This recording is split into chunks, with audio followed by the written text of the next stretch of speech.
he did that, and then he got the attention of Eddie Izzard's manager, help us put a show on in Shanghai for Eddie Izzard, and he almost by himself put Eddie Izzard at the equivalent of the Hydro in Shanghai, and then that got the attention of Live Nation, which is the biggest events company in the world, and then they offered him a job to be the head of the head of Asia for comedy. Now he's the head of Australasia, so Australia, New Zealand. He's the head of comedy for that. One time they took us to Shanghai, which was a city that was 4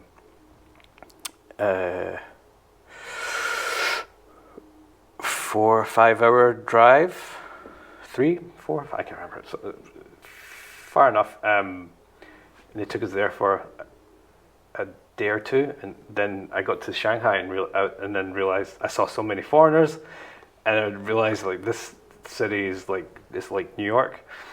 A lot of people spoke English, and then I started going on speaking to other people, asking them what job. I assumed everyone was an English teacher. Talking to them, no, do this, and then I was Googling. I'd go online and search for jobs in Shanghai, and it'd be like video production. Da da da. I was like, I can do what I love here. Oh my god! So I applied for it. It all comes crushing, like just rushing back, like. So I got an interview for a company, a video production company. I didn't get it. But the thought was already planned. But then they contacted me like a week later saying, we actually need someone next week for like a fashion expo. Mm-hmm. We need an editor. Can you come tomorrow? And then very luckily my boss at school let me go. I went and I did that job. And then they hired me after that. So then I left the school. I moved to Shanghai, started working this company. And that was the first time I was working full time in video production. So I was... Well done you. Well done you. I was terrified that I was going to get asked something I didn't know. Because everything was very kind of loose. Like I'd never really done it in a professional setting, full time. So I really hit like YouTube tutorials, like studying, learning what I didn't really need to know, like advanced After Effects and things like that.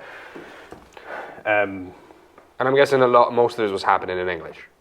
Yeah, most of it was happening in English. So I did that for a year, and then I started to get into the other thing that I loved, which was comedy. And there was this guy that was making his own kind of YouTube videos. Mm-hmm. His character name was Donnie Does. And he's like, the best way to describe him is like a reverse Borat. He's like a dumb American in China, like Bostonian. Yeah. Getting himself into like ridiculous situations. And at first I thought he was like an idiot until I realized he was a character, and I was like, oh, this is amazing.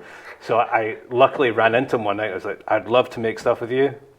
And then he was like, just randomly in Shanghai. Yeah, it's a small, it's the biggest city in the world, but it's also like a small village when you talk about foreigners and stuff like that. Yeah, okay. So you'd.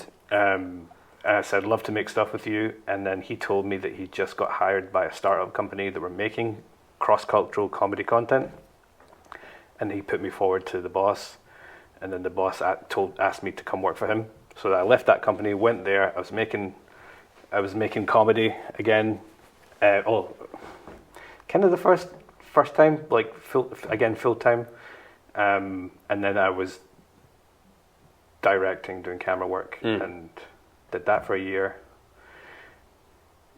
Created a sketch show called Mama Hoo Hoo. I don't know, did you see that online? Mama Hoo Hoo. I don't think I have. I don't think I have. So we started this sketch show called Mama Hoo Hoo, which was like cross-cultural, being an expat, living overseas, living in China, kind of relatable comedy content, and that blew up. Now it's like 190,000 subscribers. We don't really make it anymore because I moved here, but that really took off. And I'm guessing that was your first real taste of like, I can have success on YouTube. Yeah, but it didn't really pay. Like it wasn't, because like the sketches involve a lot of people. If it was like one person vlogging, you could maybe upload enough, make a living off it. But it was such a big operation that everyone was donating their time to. It didn't really make it enough to live off. But I did that for another year, and then I had gotten a lot better, a lot more confident, and there was a lot more freelance work came in, so I quit that job and I went freelance. And I was mostly a freelance cinematographer, DOP. Yeah. And at that time in Shanghai, a lot of international productions were coming through because they want to do a car commercial where it's like the guys driving around the world. Shanghai would be one of those cities they come to, so you have a lot of like people coming in and they need like English crews or People that they can work with easily, quickly. So just the sheer variety of stuff that came through Shanghai, I just gained so much experience and skill. And I'd go between a DOP and a shooting director or director. Because it's a new industry as well, so it allowed you to be flexible. A lot of other places, like They have London, established, like you're one thing, but I got to like mix up a lot, and I did that for over 8 years, and yeah, just freelancing away in Shanghai. just freelancing away in Shanghai. I started a company, and then eventually got the rights to that YouTube channel back, so I'd make that channel on the side, kind of growing that, and then during the time. Towards the end of my time in Shanghai, I was realizing that I don't want to just do brand stuff. I want to do the equivalent of the YouTube channel, but do it on as a career. Like have opportunities to do film and television, which you don't have in like living in a foreign country like China. Yeah, I mean, I'm just doing like. I mean, I don't know what the rules are there in China trying to get stuff on that television there, but it's like a different network. Cultural differences as well. Like they wouldn't really hire a foreign director to direct like Chinese comedy kind of thing. So yeah, it would be a different style. I was in a fringe kind of like small pocket. I was making stuff, so I knew that if I wanted to keep going, I'd have to move back home, or move to London, or move to the US or the US or something like that to continue. Yeah, where the style of comedy is something that they can already understand. Yeah. Where I'd have like more opportunities in that area. So. We started to make plans to come back to Scotland. I'm just like taking this all in because you have one of the most unique paths in sort of forging your way into your career. So I growing up, I was like, once I decided I was like 18, I want to become an actor. I looked around and for me it was, well, okay, I'm in Eastern Europe. Acting has a ceiling here, but where it does not have one is in the UK or in America. So I looked at the English market and I was like, let's go. And then I studied here because I'm going to give myself the best chance and things like that. But you were here and you were like, nah, let me go the completely different market, and did all like the 8 years of a career. That's huge. I wasn't smart in my early decision making, and I wasn't skilled. I wasn't skilled. Hang on, you say that, but the level of experience and work you managed to do over there, I mean, it rivals. But that's where I got, for sure, like, me being there, I gained way more experience, way faster, way varied, than I would have had I stayed, I believe. I mean, I can see the argument for it, because you said here the industry is a bit more regimented. There's already, rules set, and you can't just go, oh, I'm going to try this site easily. But there at that time, just so much was happening, and there was such a demand for, and not a lot of English-speaking talent. So yeah, it was like documentaries for Range Rover, BMW, Disney, some stuff with the BBC would come through. It changed all the time. So I'm really thankful for my time there, and that I got to have such a variety of experience. So when I came back here, I was starting from scratch because I didn't really know anyone in the industry here. But I did have a really good portfolio that helped me to get started again. That's one of my go-to questions is when you come back here, I'm curious, behind the scenes work, how does it translate? Do they look at it and go, well, we don't know what that means? So they're like, okay, we know you work for this company, this company, this company. You did this and this and this. We can understand that. We can... Behind the scenes work? So behind the camera, behind the camera, not behind the scenes, behind the camera work. You just have to have a portfolio, and then like even if they glance at it, they can see brand names, and then obviously they watch some of it. Like it translates. Okay, he knows what he's doing. Yeah. And then they're willing to give you a chance. If you don't have that, it's very difficult. I would imagine you would have to go back to the traditional way of building yourself up, or make your own stuff that gets a lot of attention. TikTok, for example, a lot of creatives are born through TikTok. Yeah. Or before YouTube. That's one of my go-to thing now when people go, like I was trying to understand the business a little bit, and I was like, okay, creativity is nice, but you have to have distribution, following, all that stuff. And you got TikTok. Well, TikTokers just getting lead roles in movies because they have that following, and the studio goes, that would be nice. Yeah. There's a couple of bucks in there. I've heard stories of like TikTok comedians not doing so well when they do their show because it's not translated as well. But the opposite is also it's challenging. No, you're absolutely right. There's a classic story of stand-up comedians trying to do TikTok. I'm one of them, and basically, it takes time and you need to put in the effort. It's not like, oh, I'm good at comedy, I'm just gonna do TikTok. No, it's a different style of comedy slightly. But also, that's the trying to go back and forth. I was reading this entire article breaking down TikTokers who were doing the Edinburgh Fringe. Some were doing great, some were doing not so well. But this transition of like from short form, there's an idea that I can sell in 20 to 30 seconds up to a minute sometimes. Or now I think you can do 3 minutes now on TikTok as well. But I think 10 minutes now. Is it? Yeah. Oh, probably. But most stuff is like 20 to 30 seconds. And taking that and forming an entire conversation where you got callbacks and things like that, it's not different genre, but you could almost call it that. It's a different way of building up. It's the way, sketch, film, not the same thing, No. Some people do really well that way. And what was the initial point?